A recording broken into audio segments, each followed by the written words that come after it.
Yes yes yes অবশেষে বাংলাদেশের সকল ফুটবল প্রেমীদের মনের ইচ্ছা মনের স্বপ্ন পূরণ হয়েছে।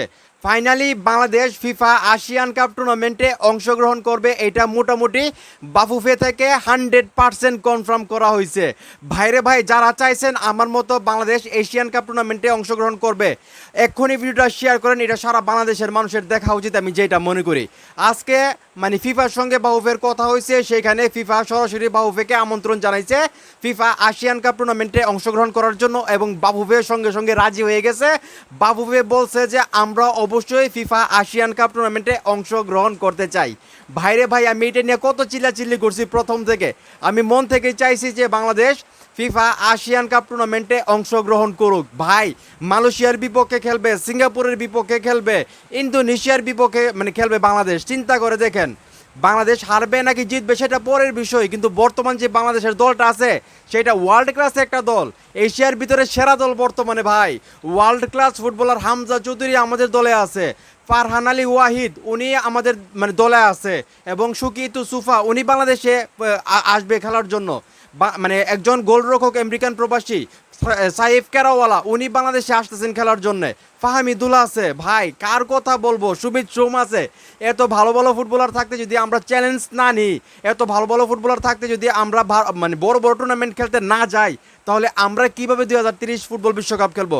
যেখানে ভারত ব্রাজিলের বিপক্ষে প্রীতি ম্যাচ খেলতেছে, কেপ ভার্দের বিপক্ষে প্রীতি ম্যাচ খেলবে, সেখানে আমরা যদি মালয়েশিয়ার বিপক্ষে ফুটবল খেলতে ভয় পাই, সিঙ্গাপুরের বিপক্ষে ফুটবল খেলতে ভয় পাই, ইন্দোনেশিয়ার বিপক্ষে ফুটবল খেলতে ভয় পাই, তাহলে ভাই আমরা খেলবো কার সঙ্গে? 2030 ফুটবল বিশ্বকাপের স্বপ্ন আমাদের কীভাবে পূরণ হবে ভাই? বিশ্বাস করেন, আমি খুবই এক্সাইটেড ভাই। আমি আপনাদেরকে বুঝাতে পারবো না, কারণ আপনারা আমার চ্যানেলে যারা আছেন, যারা আমার ভিডিও সবসময় দেখেন, আপনারা দেখছেন আমি কীভাবে গলা ফাটাইছি এই ফিফা এশিয়ান কাপ টুর্নামেন্টটা খেলার জন্য। বাংলাদেশ হারবে নাকি জিতবে সেটা নিয়ে আমার চিন্তা ভাবনা নাই। বাংলাদেশ এই টুর্নামেন্টে অংশগ্রহণ করুক, তারা তাদের শক্তিটা যাচাই করুক। সেখান থেকে যখন বাংলাদেশে এসে সাব চ্যাম্পিয়নশিপ খেলবে, তখন বাংলাদেশের সামনে কেউ দাঁড়াইতে পারবে না, আমার যেটা বিশ্বাস ভাই, আমার যেটা বিশ্বাস।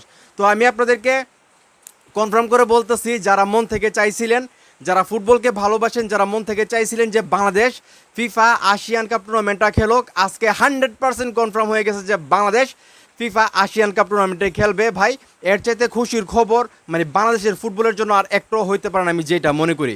আমার কাছে তো এরকমই মনে হইতেছে, যেখানে ভারত ব্রাজিলের বিপক্ষে খেলবে, কেপ ভার্দের বিপক্ষে খেলবে, সেখানে আমরা কেন বড় বড় টুর্নামেন্টে অংশগ্রহণ করতে পারবো না? আমরা কেন খেলবো না ভাই? ছোটো ছোটো দলের সঙ্গে খেলে আমাদের কী লাভ? এখন আমাদের লস। আমাদের প্রজেক্ট 2030 ফুটবল বিশ্বকাপ, 30 না হলে 34 ফুটবল বিশ্বকাপ। এখন যদি আমরা বড় বড় টুর্নামেন্ট না খেলি, বড় বড় দেশের বিরুদ্ধে গিয়ে না খেলি, তাহলে ভাই কীভাবে হবে?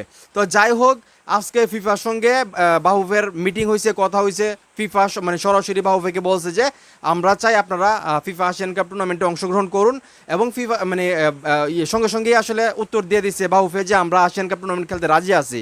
তো মোটামুটি কনফার্ম হয়ে গেলাম, আমার খুব ভালো লাগতেছে। তো এখন এই মুহূর্তে যারা আমার এই ভিডিও দেখতেছেন, এই যে ফাইনালি কনফার্ম হইলো বাংলাদেশ আসলে ফিফা এশিয়ান কাপ টুর্নামেন্টটা খেলবে, এইটা শুনে আপনাদের কাছে কতটা ভালো লাগতেছে, এবং এই টুর্নামেন্টটা খেলা বাংলাদেশের জন্য কতটা জরুরি।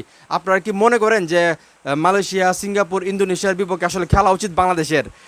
সেই কথাগুলো অবশ্যই কমেন্ট করে জানাবেন, এবং ভিডিওটা আবারও শেয়ার করবেন, এবং এই পেজটা ফলো দিয়ে রাখবেন। আমি কিন্তু ভাই অনেক কষ্ট করে আপনাদের জন্য তথ্য সংগ্রহ করি, ভিডিও বানাই, এই পেজটা ফলো দিয়ে আমাকে সাপোর্ট করবেন। তো যাই হোক, ভিডিওটা এখানে শেষ করতেছি, সবাই ভালো থাকবেন।